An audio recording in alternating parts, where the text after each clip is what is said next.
glory, ever living story,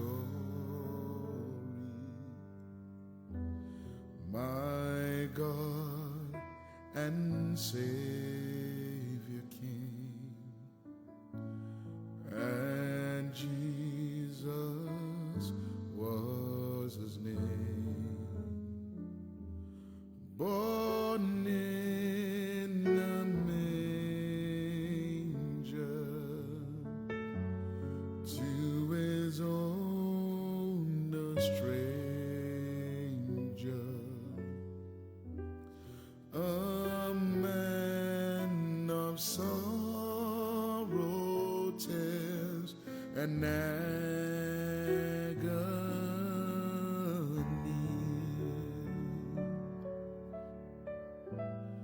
oh, how I love him, how I adore him, my breath, my sunshine, my all in all, the great Creator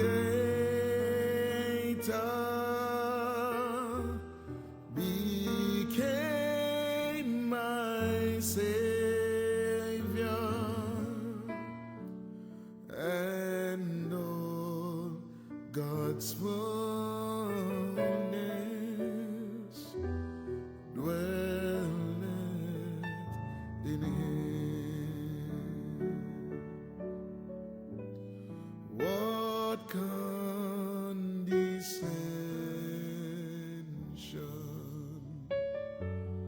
bringing us redemption, that in the dead of night, not one faint hope in sight, God's gracious tender laid aside his splendor, stooping to woo, to win, to save my soul. Oh, how I love him, how I adore him, my breath, my sunshine, my all in all, the great Creator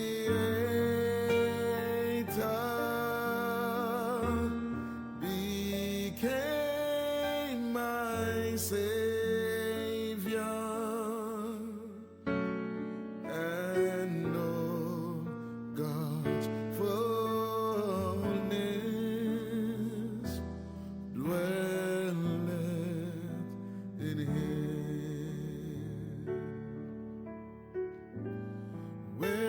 Without reluctance, flesh and blood his substance, he took the form of man,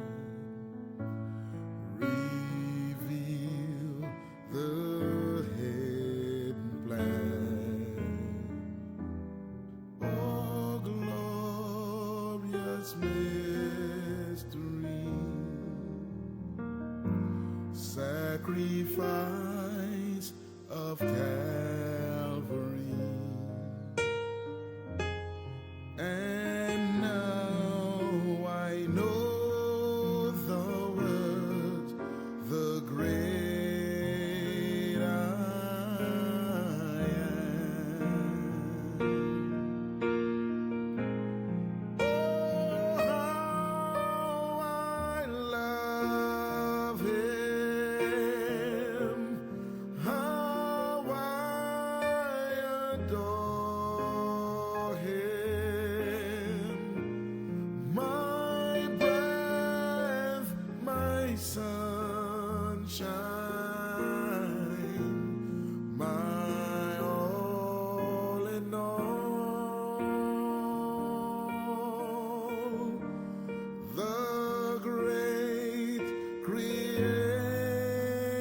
winter,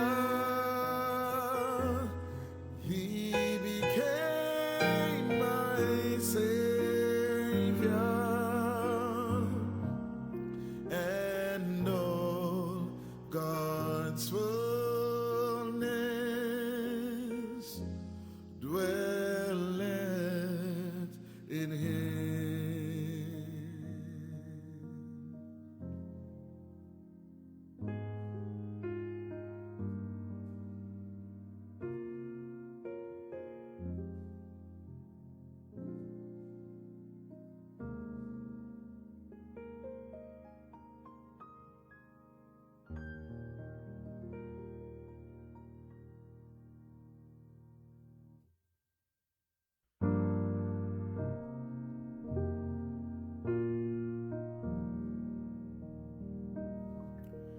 I am thine, O Lord, I have heard thy voice, and it told thy love to me.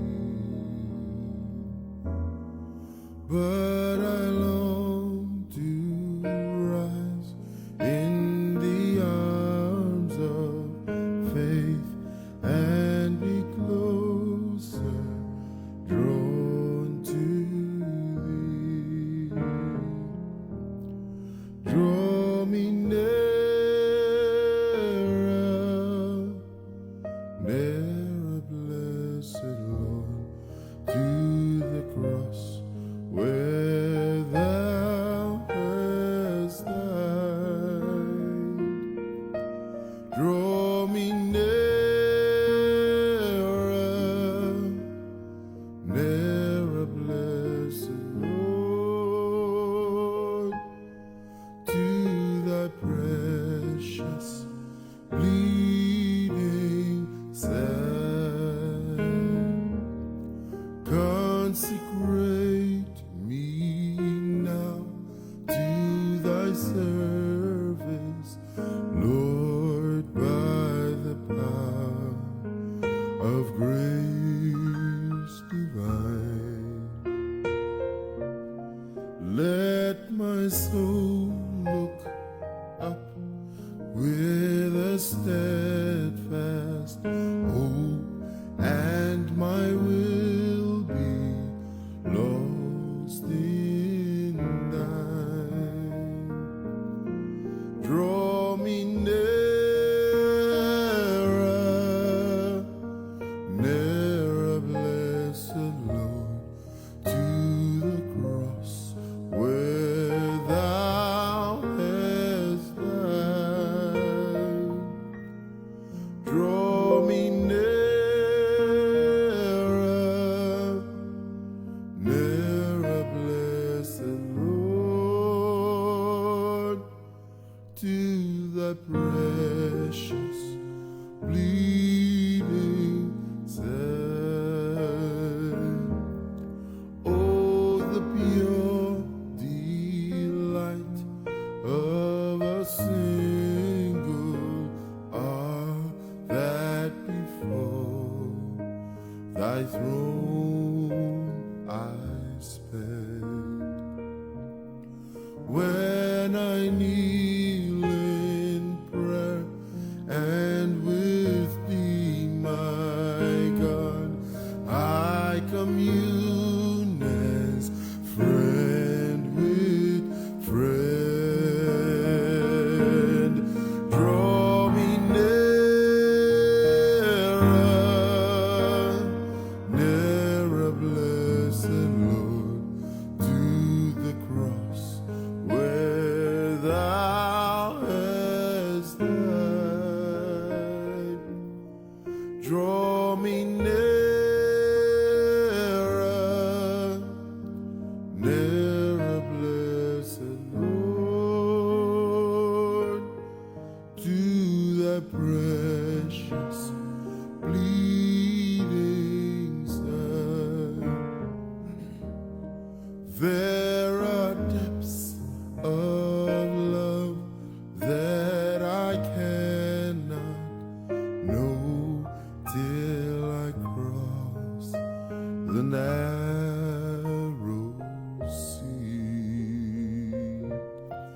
There are heights of joy that I may not reach till I rest in peace with thee.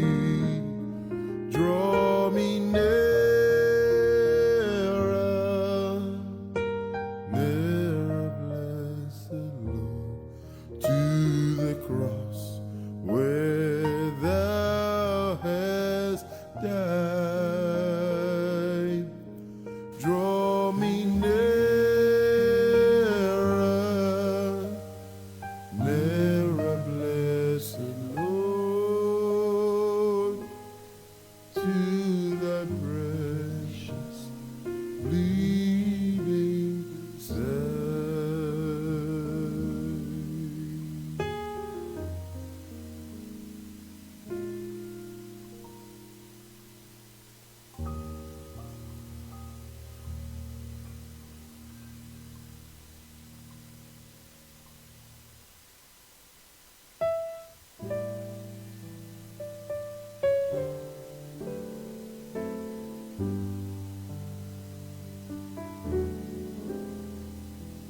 Shackled by a heavy burden, 'neath the load of sin and shame. Then the hand of Jesus touched me, and now I am no longer the same. He touched me, oh, he touched me, and oh, the joy that floods my soul. Something happened, and now I know he touched me and made me whole. Since I met the blessed Savior, and since he cleansed and made me whole, I shall never cease to praise him. I'll shout it while eternity rolls.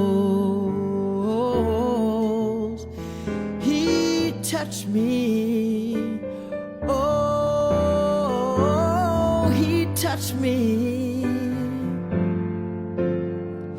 and oh, the joys that floods my soul.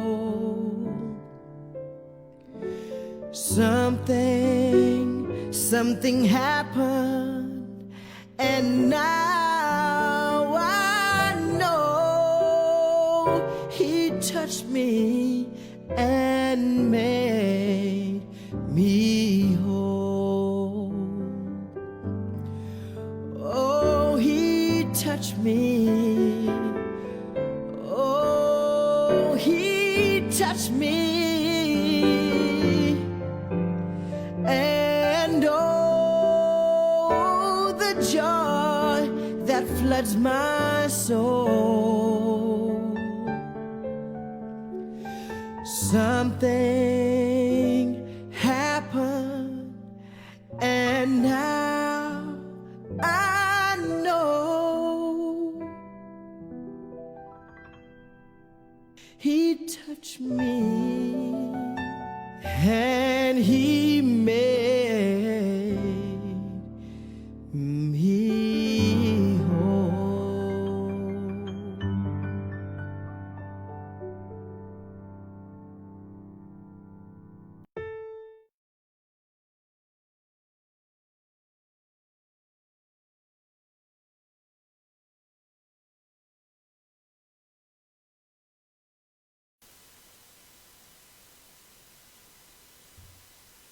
God bless you. Sa gabing ito mga kapatid, puri ng ating Panginoon muling pagkakataon na tayong lahat ay narito at magkasama-sama muli sa ilang sandali ng gawain ng ating Panginoon. Praise the Lord. So, hopefully sa gabing ito, lahat po tayo ay nasa mainam na kalagayan sa habag at biyaya ng ating Panginoon. At saan man tayo naroroon ngayong gabi ay tayo pong lahat ay inaanyayahan na tumutok sa ating pong Bible study ngayong gabi. So muli ako po'y bumabati sa inyong lahat ng isang mapagpalang gabi. At kayo man ay narito, malapit lang, o di kaya nasa ibayong dako kayo, sa malayong dako ay we greet you all, no, in the name of our Lord Jesus Christ. Praise the Lord. Amen. So, praise God. The Lord has been so good to us. Amen. Napakabuti po ng ating Panginoon. At tunay na ang pag-ibig ng Diyos ay nariyan lagi at handa sa lahat ng pagkakataon. Kailanman hindi nagmamaliw ang katapatan ng Diyos sa ating lahat. Di po ba mga kapatid? Dumating man ang mga pagsubok sa buhay natin, marami mang mga sagabal sa buhay, marami pinagdadaanan sa buhay. Yet the Lord is so full of grace and mercy na tayong lahat ay Kanyang binibigyan pa rin ng pag-asa, ng lakas upang makayanan natin ang lahat ng ating mga pagsubok sa buhay. Yung mga pagkakataon na talagang kuminsan din natin maintindihan yung mga bagay-bagay na nangyayari. Tila baga parang bibitaw na tayo, pero tandaan po natin ang Panginoon ay nariyan lang at sa pamamagitan po ng ating pong pagtawag, panalangin sa Kanya, naniniwala ako na ang Diyos ay agad-agad na sasaklolo sa atin sa mga panahon ng pangailangan. It will be worth it all. Ika nga, konting taste na lang at makakamit na natin ang pinangako ng Diyos sa atin na buhay na walang hanggan. Kaya sa gabing ito, habang hindi pa po dumarating yung panahon ng ating Panginoon ay Kanyang babalikan ang Kanyang church, ang Kanyang iglesia. I believe na mayroon pa pong layunin ang Panginoon, ano, sa ating lahat. Kaya pa po may panahon pa na tayong lahat ay narito sa mundong ibabaw. So habang tayo po ay binibigyan ng Diyos ng patuloy na lakas at buhay, ay gamitin natin ito para sa Kanya. Puri ng ating Panginoon. So, nais ko rin pong i-remind ng lahat na kung meron po tayong mga prayer requests ngayong gabi ay tayo po ay malayang paabot ng ating mga prayer requests. Pwede po kayong mag-message at nang sa ganoon ay mabasa natin ito, may panalangin natin pagkatapos ng ating pong maikling Bible study ngayong gabi. No human help inside. So praise the Lord. Bago po tayo mag-start ngayong gabi, tayo muna po ay dumulog sa Kanya sa isang panalangin. Hilingin natin ang mayamang gabay ng ating Panginoon sa ating pong gawain ngayong gabi. Samahan niyo po ako mga kapatid, naman kayo naroroon, sa isang maikling panalangin. Amen.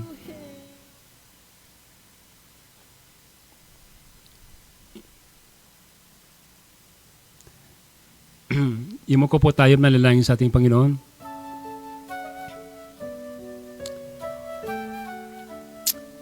Aming Diyos na makapangyarihan, kami muli nagpapasalamat sa gabing ito sa inyo pong mayamang biyaya sa amin na kami po ay binigyan nyo ng pagkakataon muli para magkaroon ng ilang sandali ng pagbubulay-bulay ng iyong mga salita.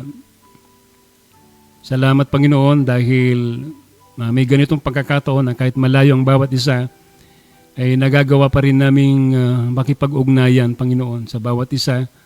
Magkaroon kami ng fellowship, Lord. Although we are separated from different places, distance, yet ang sabi mo, Panginoon, kapag po ang iyong pangalan, ang aming pong Lord, dahilan ng aming pagtitipon, Panginoon, sabi mo, Lord, the 2 or 3 are gathered in your name, you are in the midst of them. Kahit nasaan po kami, Panginoon, sa gabing ito, naniniwala ko, Panginoon, ang iyong presensya ay kapiling namin, Panginoon. Kami may nasa bahay lang o nasa aming mga trabaho o sasakyan. Saan man kami naroon, Panginoon, Lord. I believe your presence, Lord, is with us. And so we pray tonight na kayo po ang siyang manguna sa munting gawain ngayong gabi. Kayo po ang muling magbukas ng iyong mga salita. Paunawa niyo sa amin, Panginoon, muli ang iyong sakdal na kalooban, Panginoon. At ang mga salita niyo, Panginoon, na muling magiging gabay namin sa aming journey sa lupang ito, Panginoon. Lord, I pray that you may have the preeminence, Lord, right now. At kayo, Panginoon, ang siyang mag-bless ng mga salita. Pagpalaan niyo po ito, Panginoon, sa bawat puso ng bawat makakarinig, Ama. May you also bless your servant as he speak your word, Lord. Kayo po ang siyang mag-reveal, Panginoon, ng mga salitang ito. Hallelujah. Ito po ang aming kahilingan, Panginoon. Sa pangalan po ninyo, sa pangalan ng aming Panginoong Jesus Kristo. Amen and amen. Purihin ang ating Panginoon. Praise God. So, sa gabing ito ay magbabahagi po ako sa inyo ng isang simpleng aralin, simpleng paksa. Actually, ito po yung pang-sampo na atin na pong series sa The Beauty of the Church. So, this is our part 10 and I purpose na ito po ay maging part 10 natin. At ang ating pong subtitle ngayong gabi is about perfect faith by perfect sacrifice. Perfect faith by perfect sacrifice. Basahin natin ang ating scripture. Pwede nyo tingnan sa ating screen. Meron po kayong Bible dyan. Pwede nyo rin sabayhan yung ating pong Bible reading. Dito po sa Genesis chapter 22. This is the story about Abraham. Genesis chapter 22. Excuse me. Nabasahin po natin sa may verse 6. Okay. Yan, medyo lakihan natin ng konti. So the Bible says, "And Abraham took the wood of the burnt offering and laid it upon Isaac his son. And he took the fire in his hand and a knife, and they went both of them together." So alam natin na itong pangyayari na ito, this is the event or the action that was actually a prophecy. Ito'y patungkol po sa prophecy ng kamatayan ng ating Panginoon doon po sa krus ng Kalbaryo. Diba? Ito po ay foreshadow ng Calvary. Okay? Si Isaac ay tipo larawan ni Jesus at si Abraham naman ang father. Diba? So, the Bible says that he took the fire in his hand and he took the knife. Okay? Nung pinasan niya ni Abraham si Isaac, yung kahoy, pinapasan niya kay Isaac at pagkatapos sabi roon ay dinala yun doon sa sa alayan. Okay? At pagkatapos ay nagdala naman sila ng apoy at saka patalim. At magkasama silang lumakad, sabi doon. At tinawag sabi doon, and verse 7, and Isaac speak unto Abraham his father and said, My father, and he said, Here am I, my son. And he said, Behold the fire and the wood, but where is the lamb for a burnt offering? So, ang sabi po sabi rito ni Isaac, sabi verse 7, tinawag niya ang pansin ng kanyang ama, at pagkatapos ay sabi roon, nagtatanong itong si Isaac kung nasaan yung ihahandog na tupa. Amen. At yun ang tanong ni Isaac. So may verse 8, sabi rito, And Abraham said, My son, God will provide himself a lamb for a burnt offering. So they went both of them together. Sabi po ni Abraham ay ang Diyos ang magbibigay niyon. Kaya ang sabi ng Biblia, nagpatuloy sila, kapwa, at sila pumunta doon sa lugar ng pag-aalayan. Verse 9, And they came to the place which God had told him of, and Abraham built an altar there and laid the wood in order, and bound Isaac his son, and laid him on the altar upon the wood. So sabi roon, nung sila'y sumapit doon sa lugar na tinagda ng ating Panginoon, ay doon nga gumawa ng altar itong si Abraham at inayos niya lahat ng mga bagay. At sa ibabaw naman ito, ang mga panggatong. At doon, mga kapatid, ay inihiga nitong si Abraham, si Isaac, matapos niyang gapusin. At nilagay niya doon sa altar.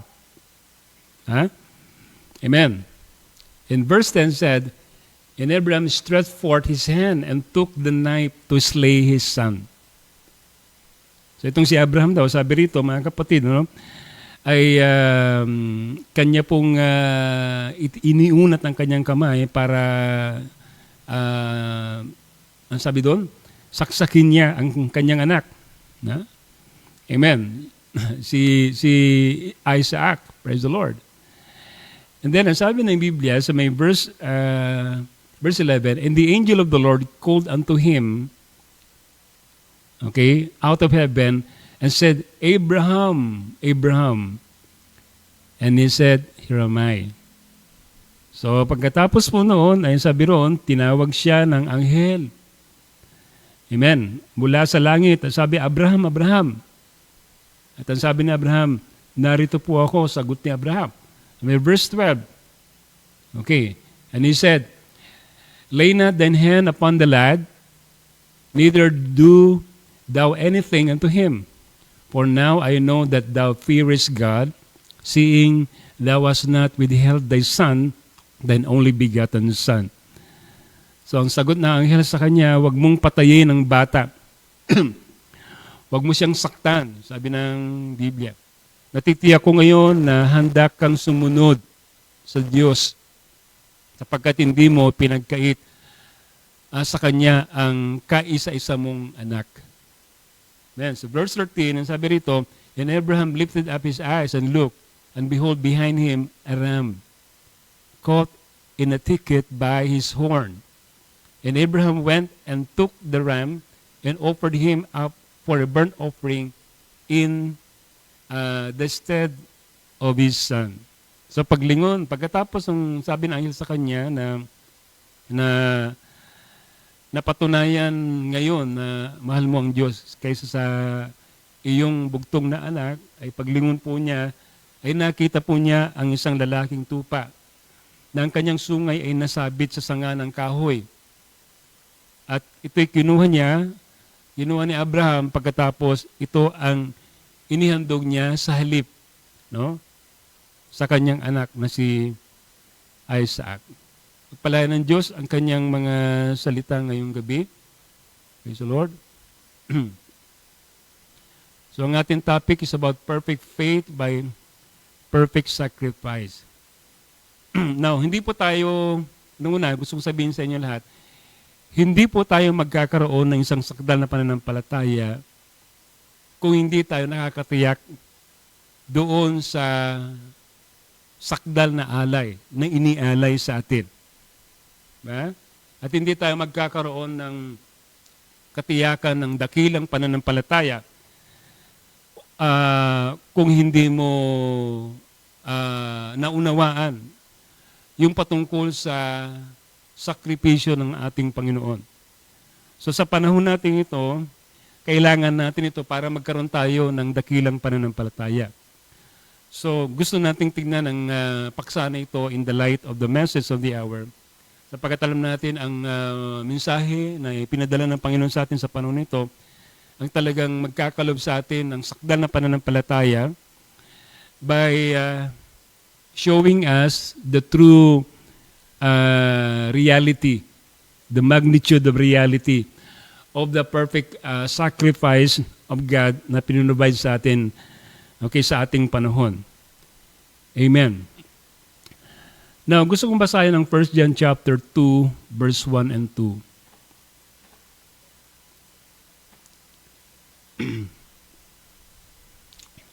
1 John chapter 2,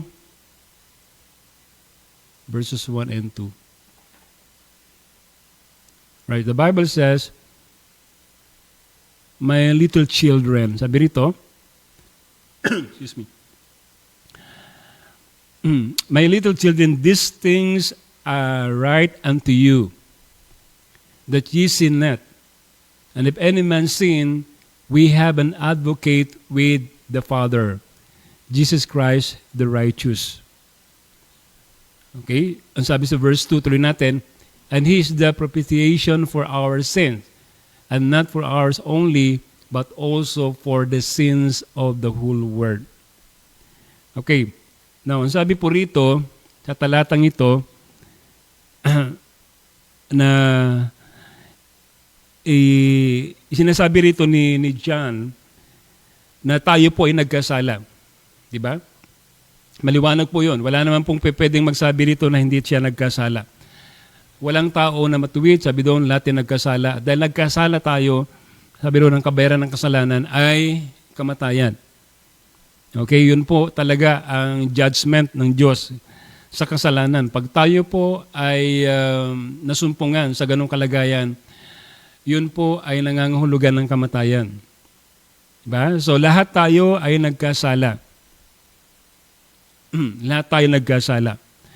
Ngunit alam natin, ang sabi rito, na si Jesus Christ, siya ang nagsilbing, kumbaga, anong tawag sa Tagalog nun?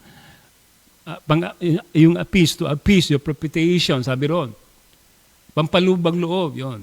Praise God. Siya po ang naging pampalubag o pangpagaan ng loob upang yung mga kasalanan ng tao, kasalanan natin, ay hindi masyadong maging mabigat. Maging mabigat. Praise God. So ginawa ng Panginoon yan para sa atin, sabi doon, and He is the propitiation. Ang ibig sabihin ng propitiation, it means to appease, yun nga, ba? For our sins. And not for ours only, but also for the sins of the whole world. So you see, ganun na lang ang pag-ibig ng Diyos, ano? Na ang kanyang pag-ibig ay kanyang inialay sa lahat. Hindi lamang po sa mga pinili niya, di ba? Pero alam natin na may pagkakaiba po yung mga taong pinili, o yung mga taong tinawag po nating mga tinubos, mga redeem, doon sa mga taong niligtas ng ating Panginoon. Praise God. Ako po'y nagbahagi tungkol dyan. There's difference between redeem and save. There are people who are saved but not redeemed. Pero pag tayo po i-redeem, automatic po save po tayo. Ba? So, alam natin na mga redeem ay yun lamang pong mga ang pangalan nila ay nandun sa Lamb's Book of Life. Sila yung mga taong sinasabi nating elected, redeemed, mga redeemable sila. Pero not all redeemable in the program of God. So there are different categories ng mga tao, no? Sa paningin ng Diyos. So alam natin na may mga saved lang pero hindi sila kabahagi doon sa tinatawag nating bride, bahagi doon sa mga redeemed. But they are saved. They will experience eternal life. Kaya sabi rito, ang Panginoon hindi lamang po nagkaloob ng kanyang buhay sa mga, specifically sa mga redeemed, but also for the sins of the whole world. Okay? For the sins of the whole world. Now, praise God. So, ito'y isang bagay na napaka mabiyaya, no? Dahil sa habag ng ating Panginoon, ay ginawa po niya yung bagay na ito para sa lahat. Ayaw niya ng tama pahamag, gusto niya lahat ay mantong sa pagsisisi. So, kinakailangan tanggapin mo lang yung sakripisyo na kanyang ginawa. Because salvation is not a reward, salvation is a gift from God. Iba po yung gift sa reward. Kasi pag sinabi nating reward, pinagpaguran mo yun pinaghirapan mo yun pinagsikapan mo yun kaya natanggap mo yung gantimpala Diba? Pero pag sinabi nating gift, hindi mo yung pinagsikapan. Wala kang ginawang bagay para angkinin mo yun o makamit mo yun. It's a gift. It is a free will gift na binigay ng Panginoon sa atin. So all you have to do is tanggapin mo yung tinatawag na pardon, yung gift ng ating Panginoon para ikaw ay mapatawad sa iyong kasalanan. So napakahalaga ng bagay na yun, ano? Praise God, sapagkat hindi naman lahat ng gift ay tinatanggap ng maluwag ng taong binagbibigyan. Minsan ayaw nila yung gift na yon. So hindi lahat ng mga tao talaga ay willing, no, to accept the pardon of their sin. Yung iba talagang amen, hindi talaga sila tinalaga, no, na sila ay makabahagi doon sa katubusan ng ating Panginoon. Katubusan ng kanilang kasalanan. So basahin pa natin ang scripture. I would like to read Romans chapter 5 verse 8. Marami tayong mga scripture na babasahin, so you could write the scripture. Romans chapter 5 verse 8, the Bible says, "But God commended His love toward us, in that while we were yet sinners, Christ died for us." So, napakaganda, no? Sabi rito na ang pag-ibig ng Diyos, ano? Pinatunayan niya sa atin ang kanyang pag-ibig sa pamamagitan ng kanyang kamatayan sa krus ng Kalbaryo. At hindi pa po tayo naglilingkod sa Kanya. Hindi pa po natin siya kilala. Diba? Wala pa tayong kaalam-alam patungkol sa Diyos. Amen? Patungkol sa Kanyang pag-ibig, patungkol sa Kanyang ginawang sacrifice para sa atin. But the Bible says, praise God, na ang pag-ibig ng Diyos ay ipinamahagi niya na, ipinadama niya na sa atin. While we were yet sinners, Christ died for us. No? Makasalanan. Nung panahon na tayo ay mga makasalanan pa, si Kristo ay namatay na sa atin. Praise God. So, dito makikita natin to have faith, perfect faith to God, you must have what? A confidence. Amen. To your sacrifice. That your sacrifice is a perfect sacrifice.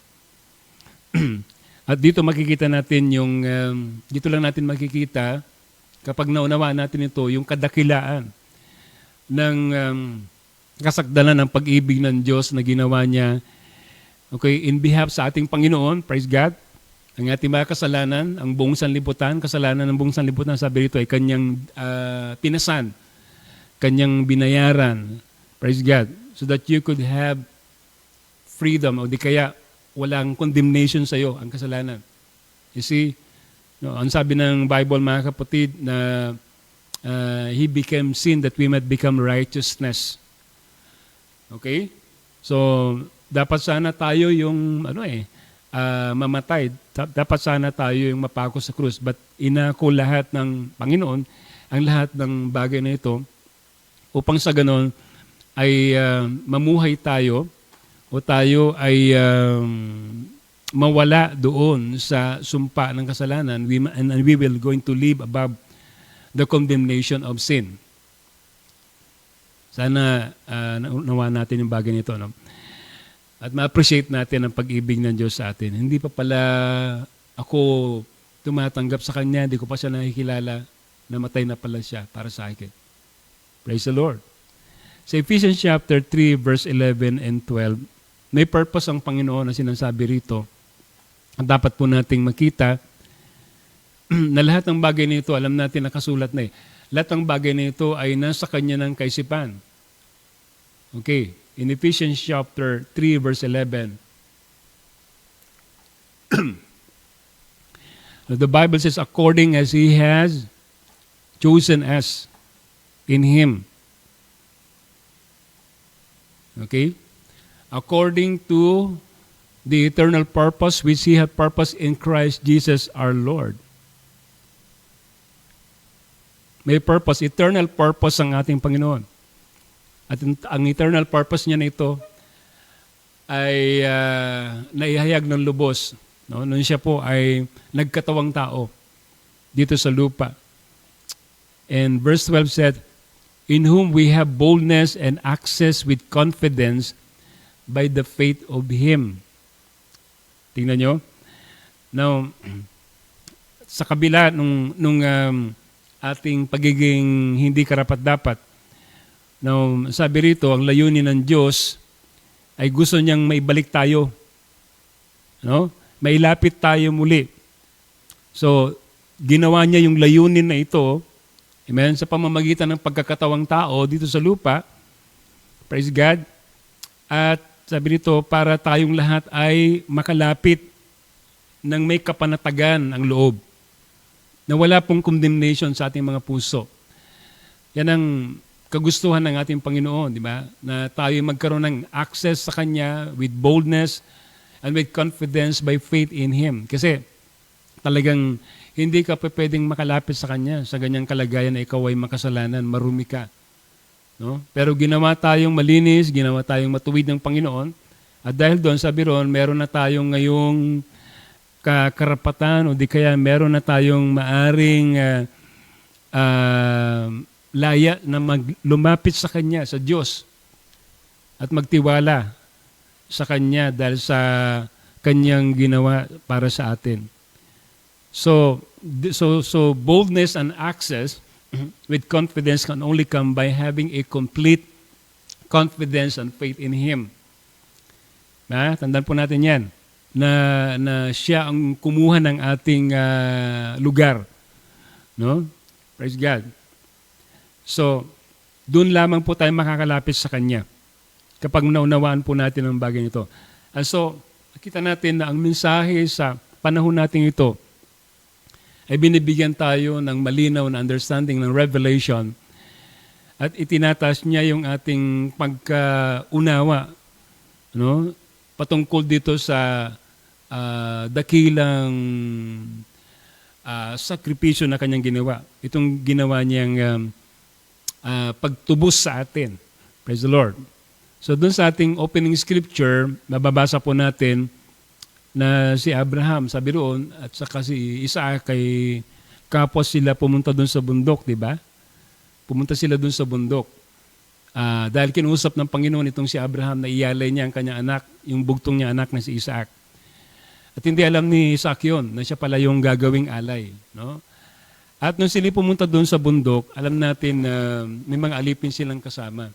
At nung sila umakyat na doon sa bundok, nasa paanan na sila, akit na sila, ay sinabihan ni Abraham ng kanyang mga alipin na antayin niyo kami sapagkat babalik kami. So doon pa lang, makikita natin na although alam ni Abraham na ang mangyayari doon sa bundok ay iaalay niya ang kanyang anak, susunugin niya. No? Maring yung isip niya marahil ay nagbibigay pa rin ng kumbaga pag-asa na alam niyang kahit sa reality ay makikita natin na yun nga ang nais ng Diyos. Pero alam natin na si Abraham, tinawag nga siyang ama ng pananampalataya. Alam natin na kahit maabuman, no, mamatay man at maabo itong anak niya na si Isaac, naniniwala pa rin siya na gagawa ng paraan ng Diyos. Amen? Para nga, ang pangako ng Diyos na ito para kay Isaac, praise God, ay hindi ito mabaliwala, hindi ito masayang. Dahil alam natin na pinangakong anak itong si Isaac Praise God. So sinusubok lang naman kasi dito si Abraham kung paano niya pinapakita yung kanyang devotion, ang kanyang pagmamahal sa Diyos higit sa lahat.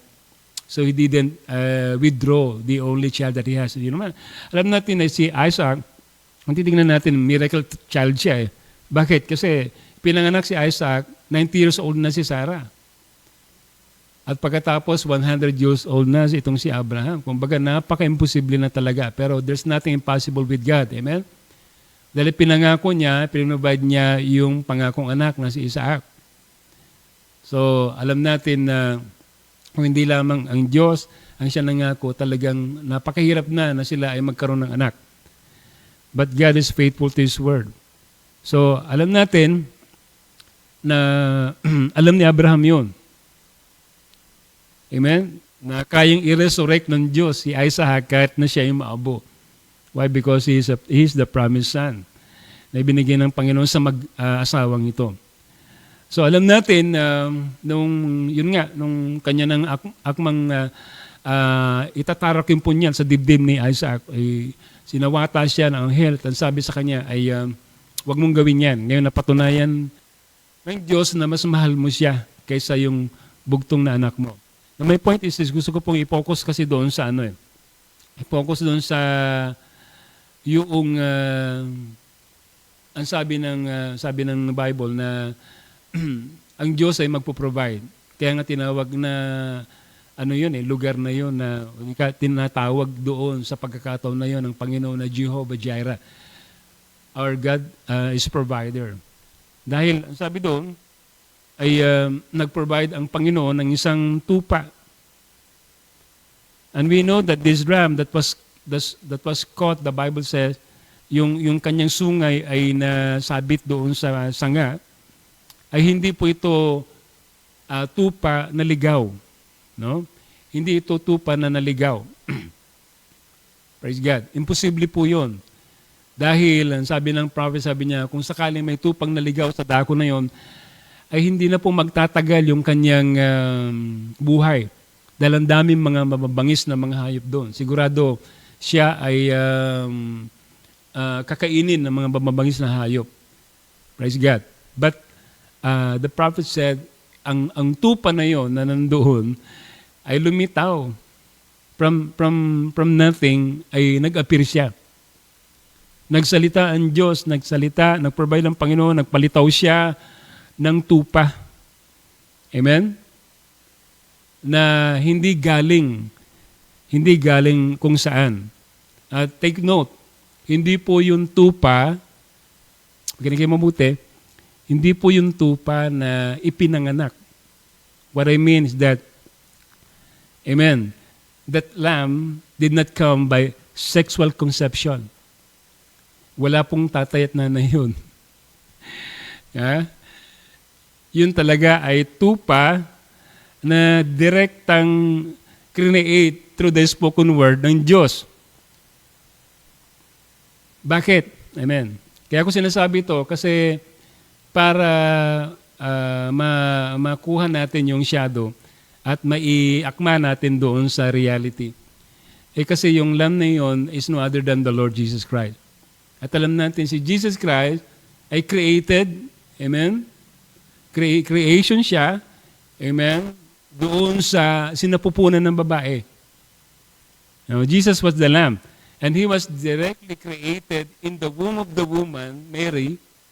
Praise God. Hindi po siya bunga ng anumang pagsasama ni Maria at saka ni Jose. Alam natin yun. Diba? Direkta yung buhay na nandoon. God created that life in the womb of Mary. Praise the Lord. So, yun po yung shadow, no? Tsaka yung reality ng shadow. Praise God. So, katulad din po ng unang Adan. Di ba? So just like the first Adam, who came directly by creation. Amen? And yet, he sacrificed his life, di ba, for the woman, di ba, for Eve. Alam natin, nagkasala si Eva.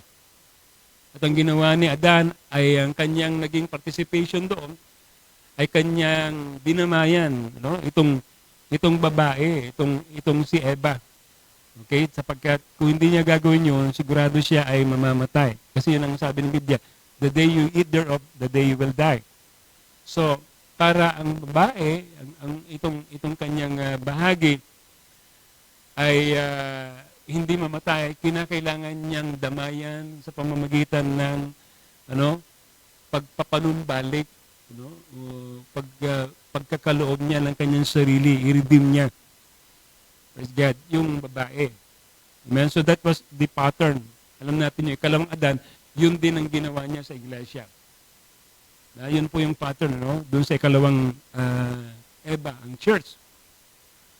So, itong tupa na ito that God provided instead of Isaac, para maligtas si Isaac, praise God, is a perfect lamb. Amen? Naniniwala ako ito po isang perfect sacrifice na siyang humalili doon sa kalagayan ni Isaac. He took the place of Isaac. Praise God. Because like we could not provide our own sacrifice, hindi tayo maaring karapat-dapat na alay. Diba? So kinakailangan yung sakdal na alay ang tumayo at mamagitan at mamatay para sa atin. So God took that place, amen? He took our place as an offering, praise God, para tayong maging katanggap-tanggap sa harapan ng ating Panginoon. Purihin ang Diyos. Amen? Amen. Now let me just quote what the prophet said. Gusto ko magbasa ng quotation, but allow me for just a minute para makuha ko po yung quotation na ito. Praise the Lord. Okay, sa message na Jehovah Jireh,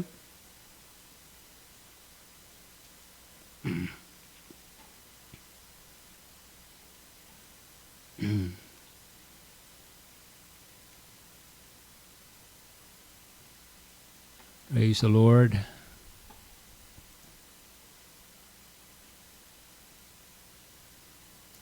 Dito sinasabi ni Brother Branham, yung sinasabi ko sa inyo kung paano nag-appear yung ram. Okay.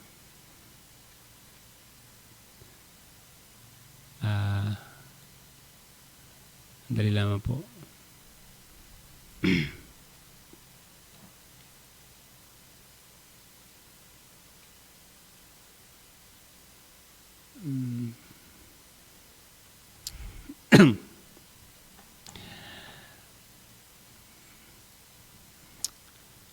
Praise the Lord.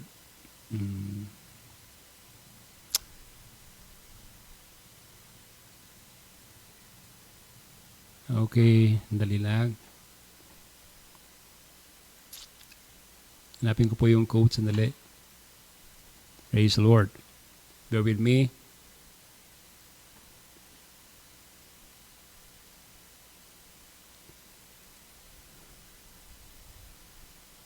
Hindi ko pa mahanap. Sandali. Okay. Para masave po natin ang time. Ano? Basahin ko na lang po yung quote. Ano? Praise the Lord. Okay, sa message na Jehovah Jireh, sabi po niya ganito. I want to ask you something. Where did the ram come from?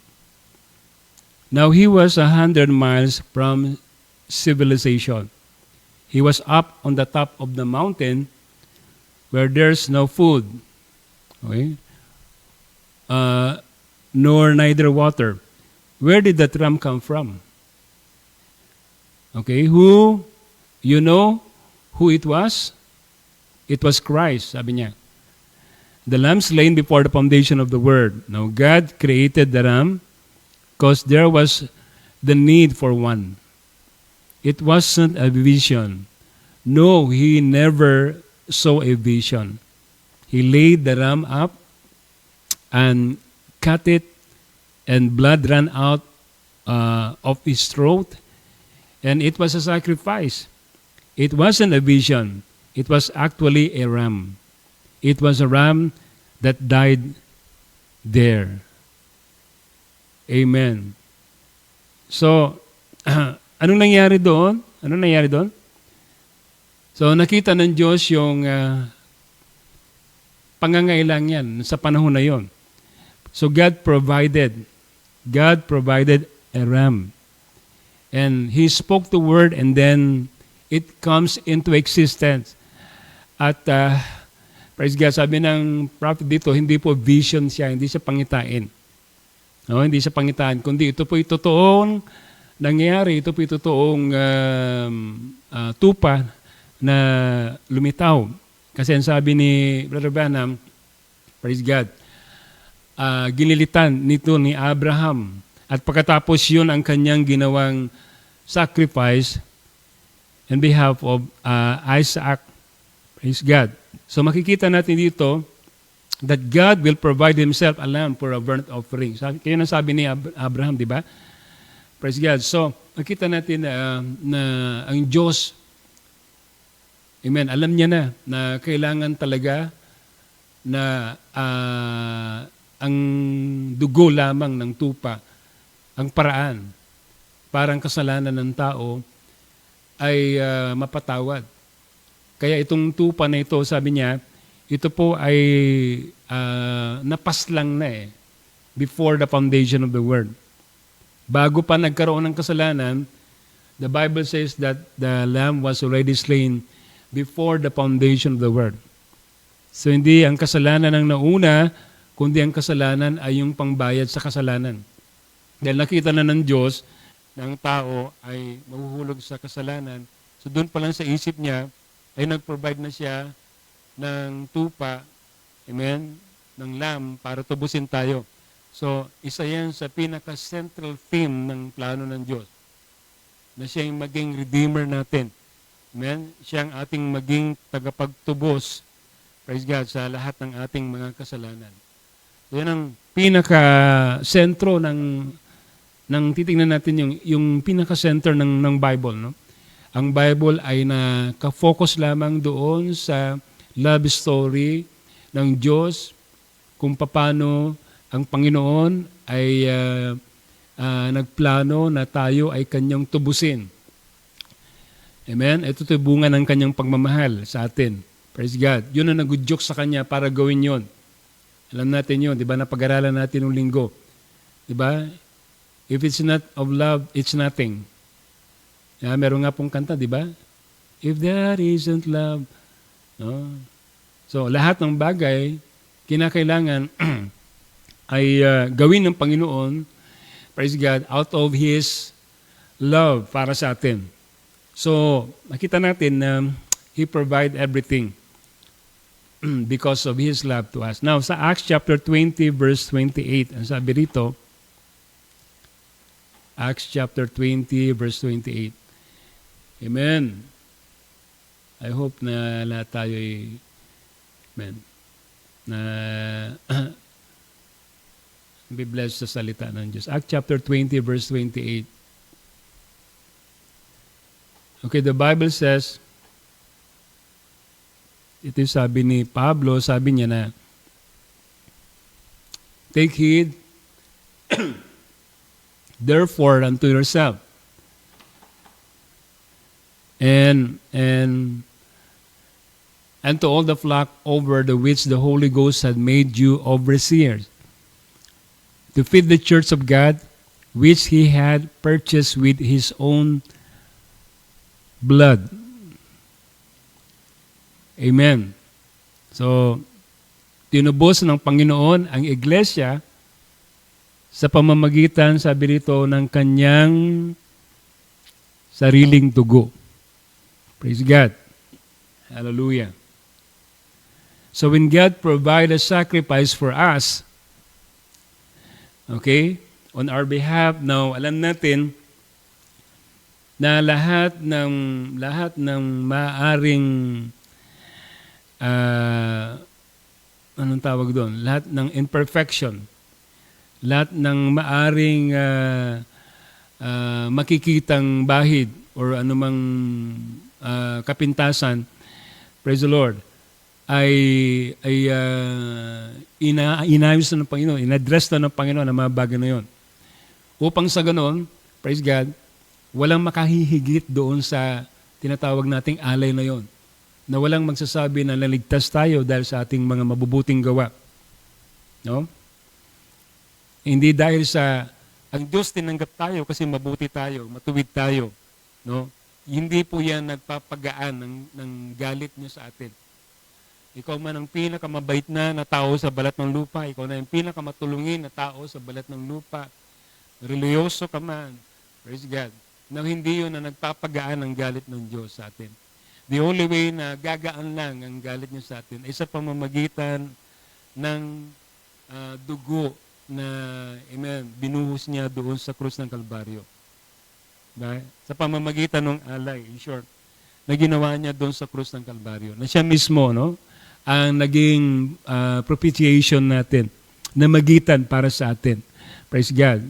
So that yung sin, yung kasalanan ay hindi magpapatuloy na tayo ay habulin. Di ba siya yung naging hiding place natin? The blood of Jesus Christ, amen, becomes our hiding place. Amen. Di ba? So only the blood of Christ can take away our sin. Praise God. At kung sabi doon, without the shedding of the blood, there is no remission of sin.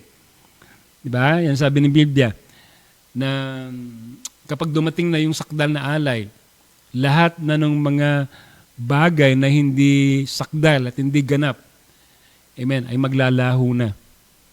So, pinalaho ng Panginoon lahat ng mga bagay na hindi ganap. Nung dumating na po siya, amen, nung siya po ay napako sa krus, sapagkat lahat ng mga bagay dun sa lumang tipan ay mga anino lamang at hindi pa po sakdal yun. Diba? Hindi pa po sakdal, hindi pa po malinaw. Amen? Kumbaga sa natural, di ba yung anino ay hindi pa naman yung talagang totoong malinaw na pagpapakita ng subject, ng bagay. Pero pag dumating na po yung totoong bagay, amen, yung anino ay nawawala na. Yan ang ibig sabihin doon. Di ba? When sabi nga ni Pablo, sabi niya, when that is perfect is come, then that which is part shall be done away with. Mawawala na po mga kapatid yung mga bagay-bagay, amen, na partial lang o anino lang. So, all through the Old Testament, nakikita natin na lahat ng mga anino, makita natin yung mga alay, yung mga ginagawang offering, yung mga hayop na iniaalay para sa kasalanan ng tao. Alam natin mga kapatid na lahat ng alay na ito ay pansamantala lang na tinatakpan yung kasalanan ng tao. Di ba? It's a shadow. It is a shadow. But the perfect lamb that was going to come is no other than, yun nga, si Kristo, na siya po mga kapatid talaga ang reality. No, lahat ng mga alay doon sa lumang tipan, di ba? Lahat ng mga hayop doon, amen, walang buhay. At yung buhay ni Kristo naman, praise God, sabi ng Biblia, ang nagbibigay ng lakas, nagbibigay ng yung life niya, yung spirito niya, nagbibigay ito ng kapangyarihan doon sa mga nag-aalay. Sabi ni Pablo, upang hindi na nila muling balikan o tahakin o ulitin yung kanilang mga ginagawang kasalanan. Kasi yan din ang sabi ng Panginoon, di ba? Yung mga seremonya ng pag-aalay ng mga kasalanan, paulit-ulit na lang. At ang Panginoon po ay parang ito'y nagiging parang ritual na lang. At hindi na nalugod ang Panginoon sa mga alay ng mga panahon na yon. Praise God. Kaya sabi ng Panginoon, once and for all, gagawin ko na yung pag-aalay. Upang sa ganon, ang walang hanggang pag-aalay na ginawa niya ay totally ma-eradicate yung desire ng tao sa kasalanan. Kasi paulit-ulit na ginagawa ng tao yung kanyang pagkakamali eh. Yan po ang sinasabi ng Biblia. Praise God. Dahil wala pong buhay na bumabalik sa Kanya. Pero ang Panginoon, nung siya'y namatay, yung buhay niya ngayon ay bumalik sa mga sumasampalataya sa Kanya, at dahil doon yun na nagbibigay ng kapangyarihan para yung kasalanan ay mapagtagumpayan ng mga taong tumanggap sa Panginoon at hindi na nila gawin yung mga bagay na yon. No? Praise God. At makawala doon sa sumpa ng kasalanan. Praise the Lord. Okay, now, siguro maipalabas ko itong quote na ito. May sinabi ang prophet sa message na Job.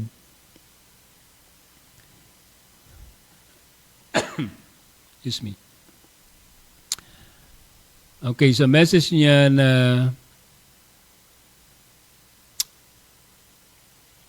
ito ay sinabi niya. Okay, yes.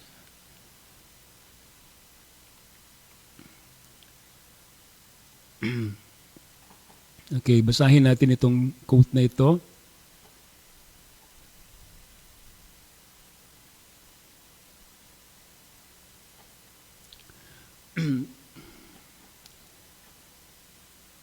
Right, the prophet said, in the Mosaic laws, in the ceremonies, in the sacrifices, and so forth, was also a foreshadow of the coming of the perfect sacrifice. The perfect plan of God's redemption. And when they foresaw those things through the bleeding sacrifice of the animals, okay, that they were slaying as a go-between or a covering for their sin. In that shadow, they foresaw the coming of the Lord Jesus. And it was that way until finally the last day, a day spring from on high sprang forth. Praise the Lord. And set in the regions of the shadows of death, saw a great light. So when God Himself was made manifest here on earth to take away sin, then they sin full redemption through God Himself. Praise God. So makita natin, sabi ng prophet, sabi niya, it is the perfect plan of redemption. A foreshadow of a perfect plan of redemption. So yung mga nangyayaring alay doon sa lumang tipan, maliwanag po na ito lamang po ay mga anino lang na ang realidad ay walang iba kundi ang ating Panginoon si Kristo. Okay? So alam natin ang law, ang mga bagay na rituals na ginanap doon sa lumang tipan ay pinawi na ng Panginoon nung siya dumating. So hindi na kinakailangan na ulit-ulitin pa yung mga ritual na ito sapagkat ito po ay kumbaga naging obsolete na because the absolute sacrifice was already offered. So kinakailangan tayong tumingin na lang doon sa reality. Ano? Kasi kahit na kumatay ka ng 1,000 tupa ngayon sa kasalanan mo, wala pa rin yun eh. Di ba? Because hindi na yun ang nararapat sa panahon mo na dapat mong kinakailangan na gawin. Huwag na doon sa mga ritual at mga tradisyon. Kundi kinakailangan, tanggapin mo na yung presenting salita, presenting alay sa yung panahon. Dahil yun lamang ang maaaring makapagpapagaan sa iyong kasalanan. Praise God. Now, sinabi rin ito ni Pablo sa Hebrews chapter 10, verse 6 hanggang sa may verse 22, mahaba-habang pagbabasa. Pero babasahin ko na lang, ng mabilis. Isa-summarize ko na lang, sa Hebrews chapter, ito yung sinasabi ni Pablo sa Hebrews chapter 6, o 10, verse 6 hanggang sa may verse 22. Na sabi niya na lahat ng mga alay, lahat ng mga handog, at mga hayop na susunugin, sabi ng Panginoon, ay hindi ko na ibig na dalhin sa dambana.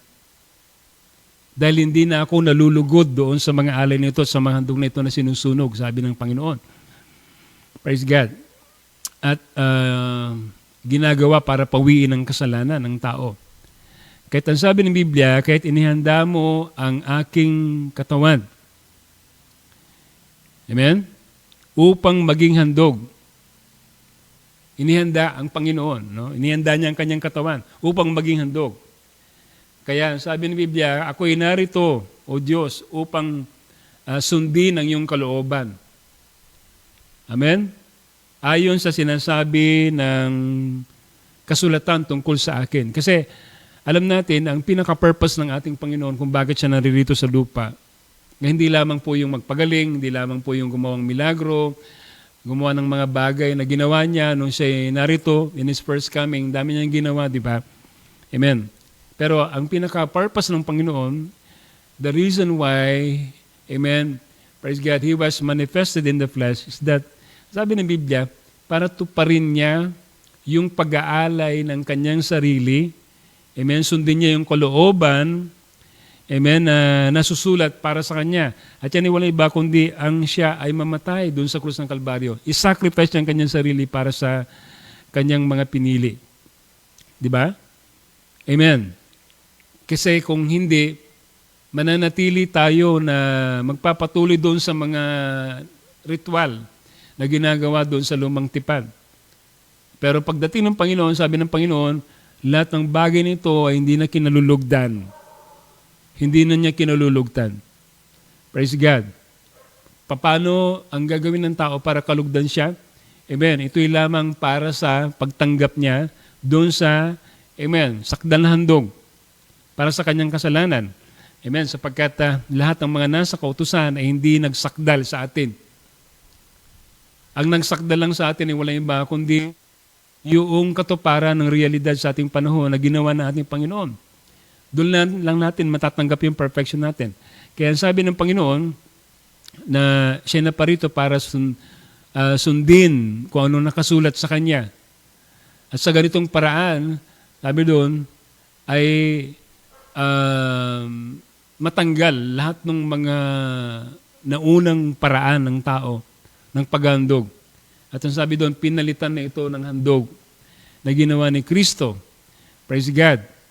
So, sa pamamagitan ng kanyang paghandog ng kanyang sarili, ay sapat na. Sapat na po yung kanyang ginawa, no? At hindi na po katulad ng ginagawa na paulit-ulit na paghandog at pare-pareho ding mga handog at pare-pareho ding mga kasalanan ang dahilan ng paghandog. Sabi doon, praise God, si Kristo minsan na ginawa niya na lahat ang paghandog, ginawa niya na paghandog para sa kasalanan ng tao at ito'y sapat na. Inuulit ko, gusto i-emphasize yun, sapat na po yung handog na ginawa ng sakripisyo na ginawa ng Panginoon sa atin. In other words, hindi mo na kinakailangan ulitin pa, hindi na kinakailangan dapat gayahin pa yung ginawa ng Panginoon. My goodness, maraming mga taong ganyan, di ba? Pagdating ng mahal na araw, nagpapapako pa sa krus, nagdadala ng krus, nagpapapako sa krus, ginagaya yung ginawa ng Panginoon. Now, hindi pa ba sapat na ginawa niya na minsan yan? Kaya sabi ng Biblia, ginawa na ng Panginoon minsan at sapat na yon. No? Praise God. Hindi ko maintindihan yung marami na ginagaya pa nila at inuulit pa nila yung ginawa ng Panginoon. Samantalang, sa totoo lang naman, talagang, yung iba, talagang hindi naman nila talaga kayang gayahin eh. Diba? Kung talagang gagayahin nila talaga yung ginawa sa Panginoon, ewan ko lang kung makakayanan nila. Yung hirap, pasakit, lahat ng humiliation, at lahat ng sufferings na dinanas ng Panginoon. Praise the Lord. Yung iba nga, OA pa nga eh. Diba? Pag hinampas sila, sinasabihin niya yung naghampas, wag naman masyadong malakas kasi masakit. Diba? Amen. Pagkatapos, pag nagpapako sila sa krus, nilalagyan pa ng alcohol yung pako, baka inisip nila, baka matetanus sila. Amen. Meron bang ganon? No? In reality, nung pinako si Kristo, walang ganon. Amen? Walang walang sino man na nagpahirap sa kanya na pinahirapan siya ng magaan. Lahat ng dinanas niyang sakit, praise God, ay talagang sukdulan yung lahat ng tinanggap niyang pasakit. Diba? Hanggang sa siya namatay at ipako sa krus. Kaya sabi ng Panginoon, nilubos ko na. Ginawa ko na lahat. Amen? At ito'y sa makatuwid ay sapat na. Amen? Wala nang ibang handog na makakahigit pa rito. Tingnan niyo yun? Amen. Praise God. Wala nang dugo, walang handog na pwedeng makapaglinis sa kasalanan natin. Yun po ang sakdal, yun po yun na yung ultimate sacrifice. Amen? Na pwedeng makapagpagaan ng galit ng Diyos sa tao. Yun lamang. Praise God. Maliwanag ang sabi ng Biblia, di ba? Kalilimutan ng Diyos ang kasalanan ng tao, ang kasamaan ng tao. Sapagkat kung tinanggap mo yung alay, yung sakdal na alay, yun na mismo, mga kapatid, yung handog na ito. Amen? Ang magpapagaan ng galit ng Diyos sa tao, sa mga makasalanan. Praise God. Tingnan niyo yung ginawa ng Panginoon, di ba? Tingnan niyo yung ginawa ng Panginoon. Kung babalikan natin doon sa Lumang Tipan, meron silang tinatawag na saserdote. Di ba? May saserdote. At ang saserdote na ito, kinakailangan din siyang maging marapat. Pagpasok niya doon sa loob ng tabernakulo, kinakailangan na tama ang suot niya, malinis siya, amen, labas at saka loob. Praise God. Kasi, pagpapasok siya doon sa loob ng tabernakulo, na meron din siyang karumihan, tiyak mamamatay siya. Kasi yung lugar na yon ay banal na lugar. Nandoon ang Shekinah glory ng Panginoon. Praise God. Kaya doon nga sa Lumang Tipan meron silang pamamaraan. Ano? Kasi ang papasok lang doon sa loob ng holy place, doon sa loob ng tabernakulo, ay yung saserdote lang. Pag hindi ka saserdote, hindi ka pa pwedeng papasok doon, ikaw ay mamamatay. Amen? So kung sakali yung pari ang may kasalanan, okay, at mamatay, hindi rin nila pwedeng pasukin yun.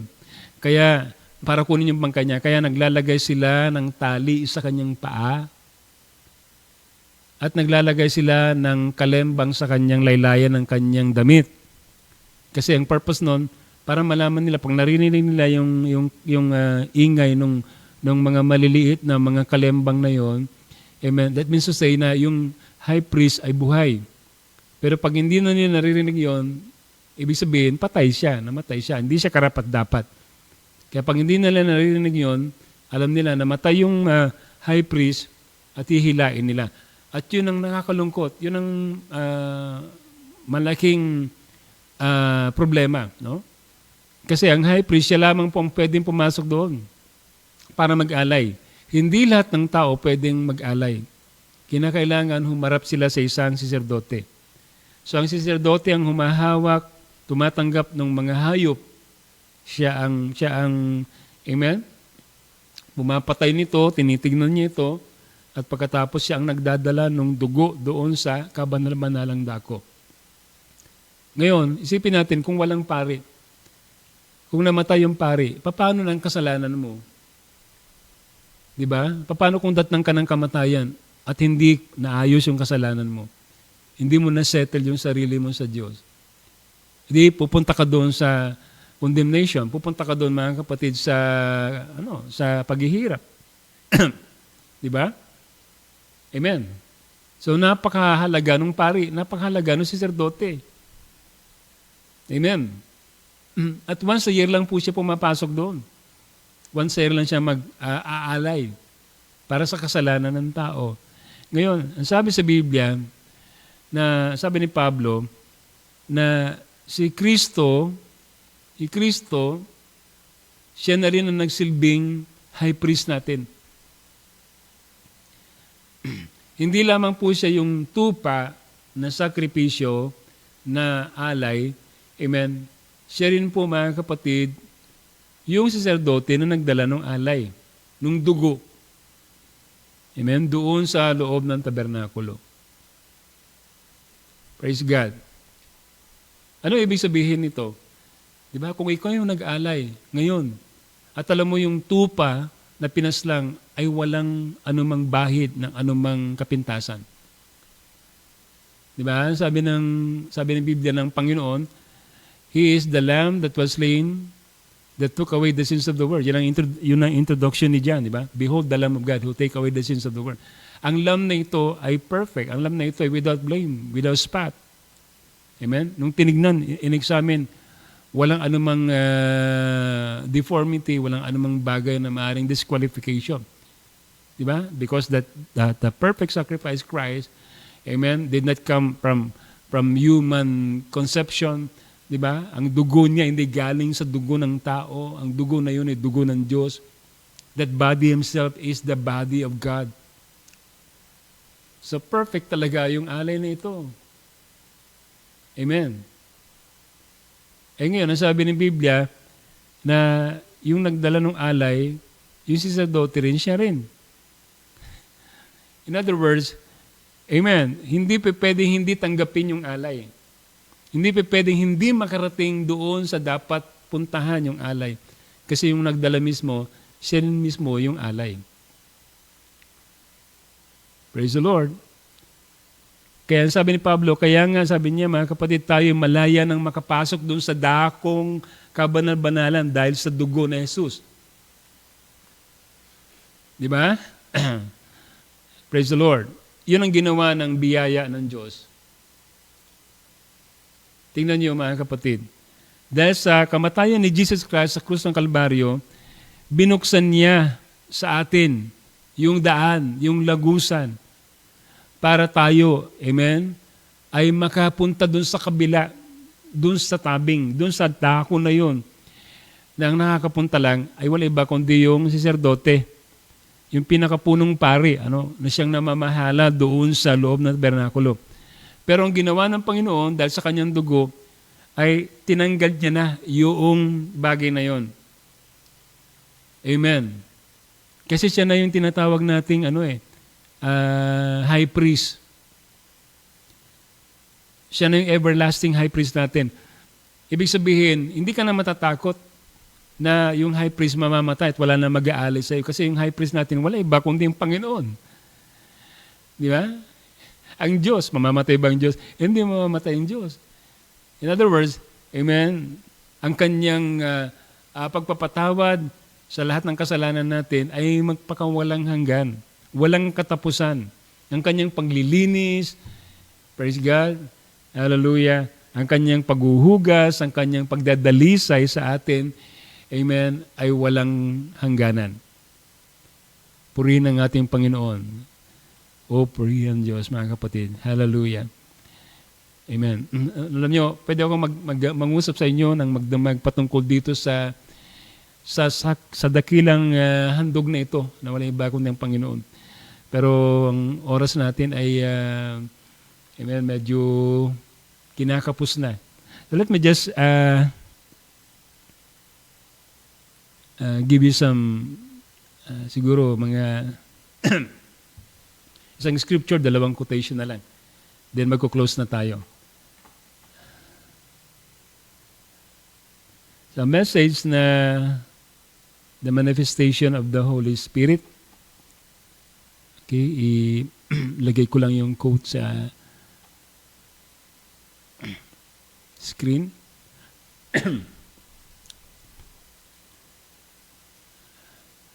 Okay.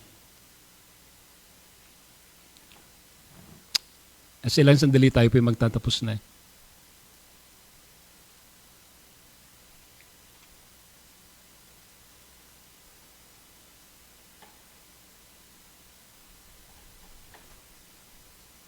Okay. Now, sabi po niya ganito. Ilagay ko si screen sandali. Yan.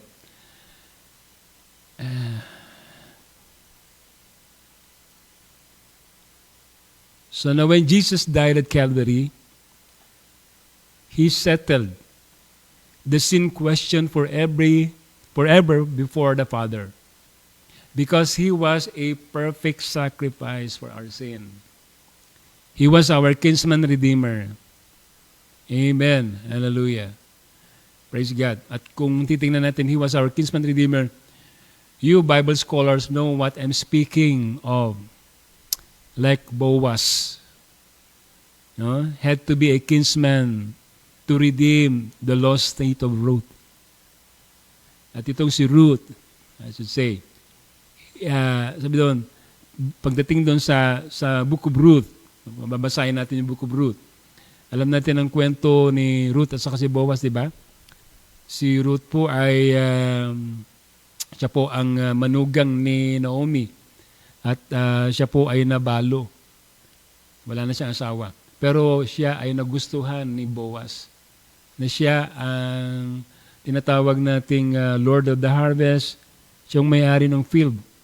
At siya rin po kinalaunan ang naging kinsman redeemer ni Ruth.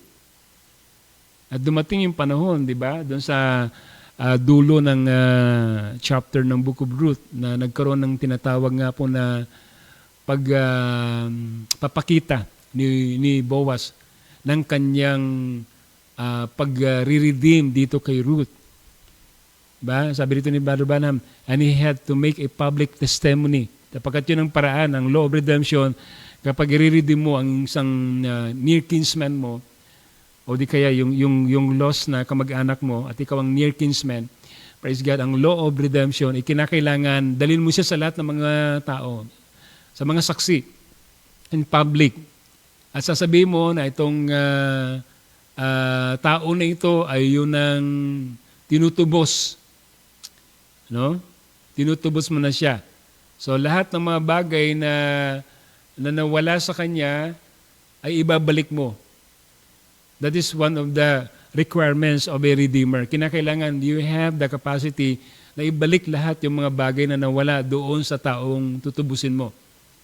So ang ginawa po ni Boaz, no, lahat ng bagay, no, praise God, ay binigay niya dito kay Ruth. At hindi lang 'yon, no, sabi dito, and then everything that Ruth had felt to him as he redeemed all of her possession. Amen. So lahat, it could be the land, or it could be property, whatever, binalik, no, dito kay Ruth. Amen. Kina Naomi.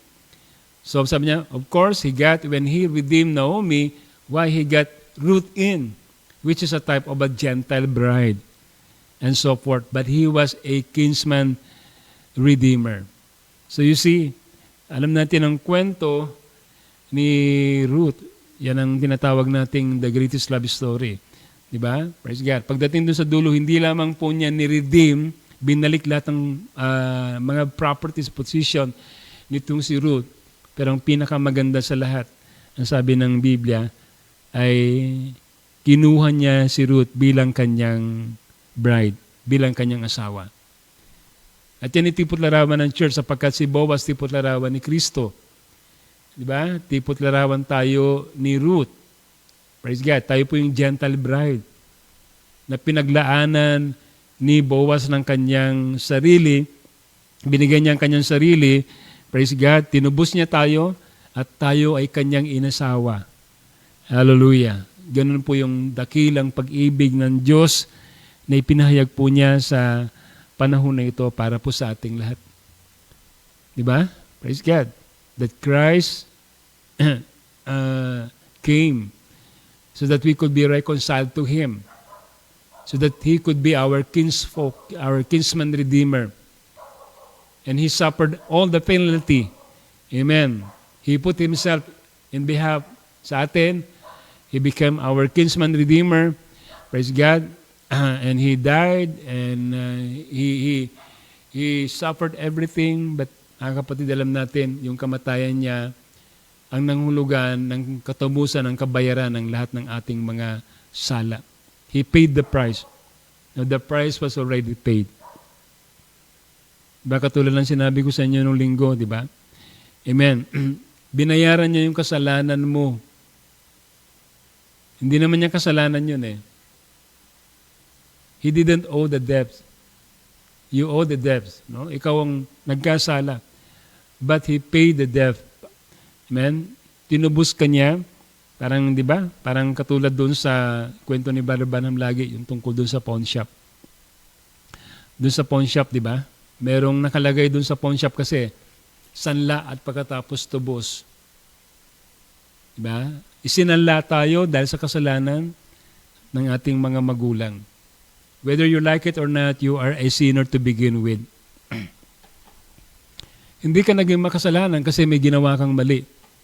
Now we become sinner by representation. Alam natin yon, di ba? You are sinner to begin with. So dahil sa kasalanan ni Adan at saka si Eva, naging makasalanan din tayo lahat. Hindi mo kagustuhan yan. Sabi ni Brother Branham, isisi mo sa iyong mga magulang. Kasi dahil sa kanilang ginawa, lahat tayo ay nasumpa. At dahil hindi kaya ni Adan na ibalik tayo sa dati nating kalagayan, the Bible says, yung ikalawang Adan ang siyang gumawa. Di ba?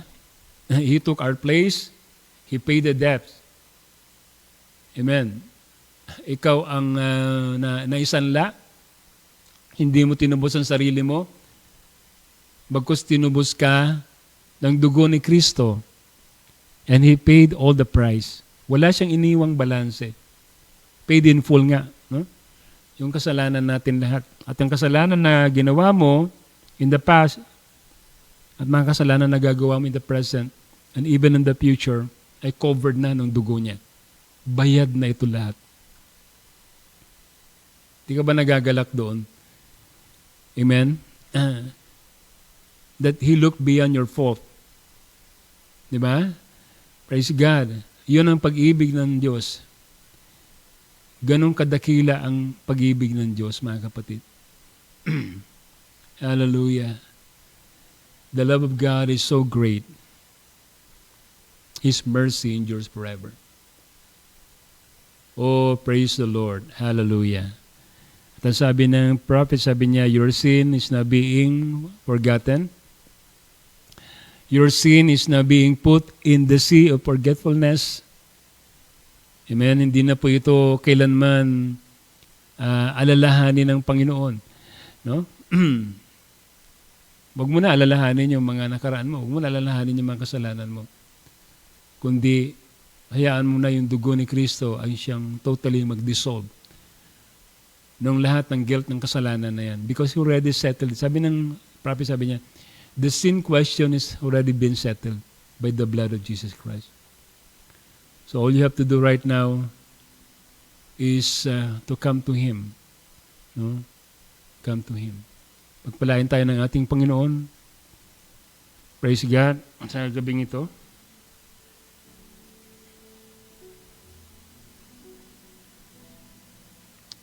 Amen. God is so great.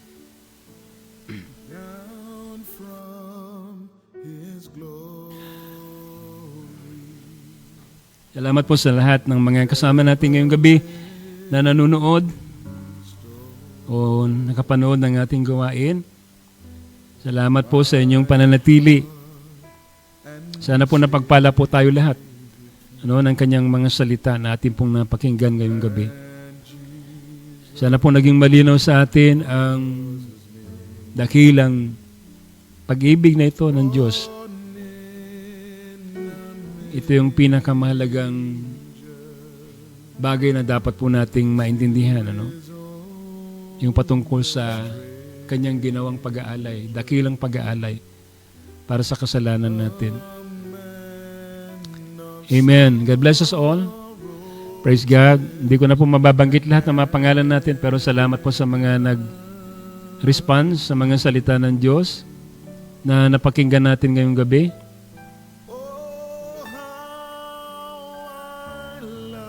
Amen. God bless you all. Brothers and sisters, mahalin nyo lang ang Panginoon with all of your heart, with all of your soul and might. Let us enjoy the the blessedness of being, amen, forgiven of our sin. At sa mga hindi pa nakakatiyak ng kanilang kasalanan ay nahugasan na o di kaya nabayaran na. Hindi pa po huli ang lahat, mga kapatid. Dahil ang biyaya ng Diyos ay available pa at ang dugo ng Panginoon ay narito pa rin. Pwede po nating angkinin ang kapangyarihan ng dugo na ito sa buhay natin upang ang ating mga kasalanan ay hindi na po ipapataw sa ating lahat. Mga kapatid, salamat po sa ilang sandali, amen, na magkakasama tayo. God bless you also. God bless you all. Amen.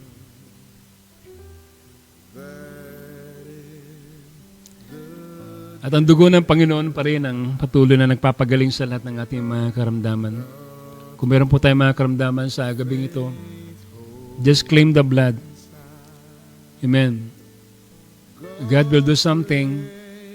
There's nothing impossible with Him. Amen. Just claim your healing in the name of the Lord Jesus Christ. Yan, alam ng Panginoon ang sitwasyon na kinilalagyan natin o nararamdaman natin sa mga sandaling ito. So, available pa rin ang dugo ng Panginoon. By His stripe, we are healed from all our sins. Thank you, Lord. Amen.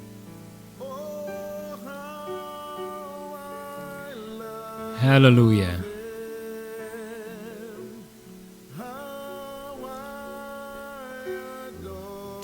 Ama namin Diyos, sa gabing ito, kami po ay nagpapasalamat muli sa mga salita nyo na amin pong napakinggan. Tunay nga po, Panginoon, na wala ng pinaka mainam na mapakinggan kundi, Lord, nang kami, Lord, ay mapatawad sa aming mga kasalanan. Na kami, Panginoon, ay minarapat, Lord, sa iyong harapan. Dahil sa ginawa niyo sa amin, narito po kami ngayon, Lord. Malayang, Lord, nakapaglilingkod sa inyo. Oh God, how great, Lord, is your love. Wala po kaming pwedeng maibalik sa iyo, Lord, bilang ganti. Kung dito pong buhay namin, Panginoon, gamitin niyo po ito, Panginoon, para po sa inyong kaluwalhatian. Narito po kami, Lord. Binibigyan namin, Panginoon, ang aming mga sarili sa iyo, Lord, bilang haing buhay. Manahan kayo patuloy sa inyong mga anak at gamitin niyo pong bawat isa upang maging instrumento niyo, Lord, maging daluyan, Panginoon, ang inyong pag-ibig. Salamat sa gabing ito. Kinukumit ko po ang bawat kapatid ko sa iyo, Lord, na kayo, Panginoon, ang magbigay sa kanila ng patuloy na kalakasan ng overcoming spirit, Lord. At nawa kanilang kalugdan kayo lagi sa kanilang buhay. Sa lahat ng kanilang ginagawa, Lord, ano man ang kanilang bahagi sa iyong katawan, nawa, Panginoon, sila po ay maging, hallelujah, kalugod-lugod sa iyo, Lord. Gawin niyo po ang lahat ng bagay nito sa amin, Panginoon. Patuloy niyong pahayagan, Panginoon, ang bawat isa ng dakilang pag-ibig niyong ito, Lord, ng pagpapatawad, upang itong magbigay sa amin ng higit na dakilang pananampalataya na kahit naman anumang mangyari, Panginoon, hindi kami, Lord, magagapi ng kaaway, hindi kami matitinag dahil naka-angkla ang aming pananampalataya, Lord, sa iyong mga pangako sa amin. Salamat, Panginoon. Pinupuri ka namin ngayong gabi. Tinatas ka namin, Lord. Sa pangalan namin, Panginoon Kristo. Amen. Amen. God bless us all. Praise the Lord. At nais ko rin pong isama nyo sa panalangin. Bukas po magkakaroon po ng baptism. Kinalulugod kong banggitin sa inyo na si Sister Danilyn, ang anak po ni Sister Elena, ay nagpasya na pong magpabaptize. So bukas po ang kanyang schedule ng kanyang baptism. Hindi ko po alam kung nasabay na rin yung kanyang manugang. Amen? Ganun pa man ay panalangin natin yung magaganap na baptism bukas ni Sister Danilyn.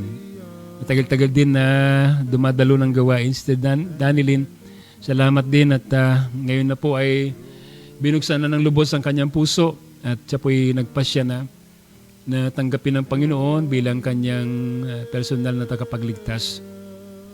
Praise the Lord. So, naniniwala ako kung tayo po talaga ay pinili tupa ng Panginoon, may paraan ng Diyos para po tayo hanapin. May paraan ng Diyos para po tayo tawagin. Ba? At naniniwala tayo na walang maiiwan na isa niyang anak. Hindi niya hayaan na ang kanyang tupa ay hindi makabalik sa kanyang kawan. Kaya kung ikay tupa ng Panginoon, amen, tiyak, hahanapin ka ng Panginoon. Matagal man ng proseso, pero tiyak, mangyayari na ikaw ay may sasauli doon sa iyong dating pinagmulan. So praise the Lord, puri ng Panginoon. Napakabuti ng Diyos sa ating lahat. Sa pagpalain po tayo muli sa gabing ito, sa ating pagpapahinga, bigyan nawa tayo ng Panginoon ng magandang tulog, pahinga. Pumagamit natin itong lakas natin muli para sa paglilingkod natin sa Kanya. God bless us all. Amen. Shalom, bride. Amen.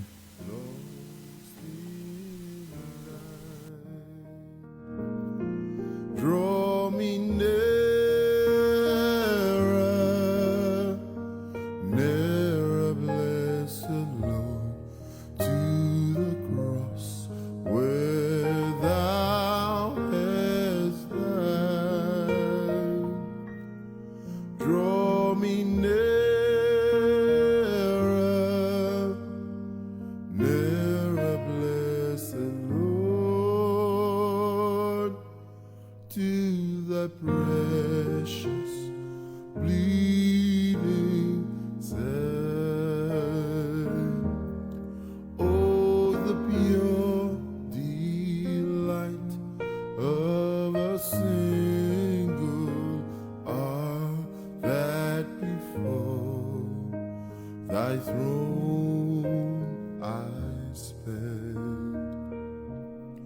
When I kneel in prayer and with Thee, my God, I commune as friend with friend. Draw me nearer, nearer, blessed Lord, to the cross where Thou hast died. Draw me nearer, nearer, blessed Lord, to Thy precious bleeding side. There